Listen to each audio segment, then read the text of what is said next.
خانقاہ ربانیہ نقشبندیہ روحانی معلج پیر مفتی احسن محمود نقشبندی صاحب۔ حضرت مولانا اشرف علی تھانوی رحمت اللہ علیہ کے پاس ایک صاحب آئے اور آ کر عرض کیا، حضرت میں چاہتا ہوں کہ میرا خاتمہ بالایمان ہو جائے، موت کے وقت مجھے کلمہ نصیب ہو، حضرت مجھے ایسا عمل بتا دیجئے جس کے کرنے سے مجھے موت کے وقت کلمہ نصیب ہو، ایسا عمل میں آپ سے لینے کے لیے آیا ہوں۔ حضرت نے فرمایا یہ تو بڑا آسان کام ہے، اس کے لیے تو کوئی اتنے مشکل کام بھی نہیں کرنا پڑے گا۔ فرمایا حضرت مولانا اشرف علی تھانوی رحمۃ اللہ علیہ نے کہ جا کر کے 2 رکعت نفل صلاۃ الحاجت پڑھ کر کے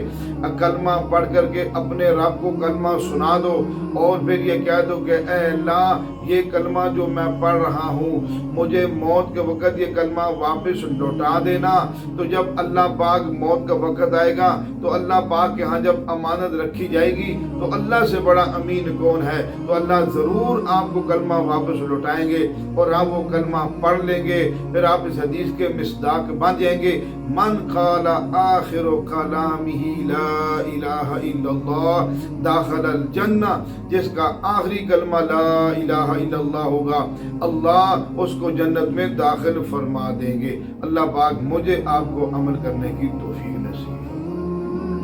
ہمارے ہاں جادو، جنات، بندش اور نظر بد کا شافی علاج قرآن و سنت کی روشنی میں کیا جاتا ہے۔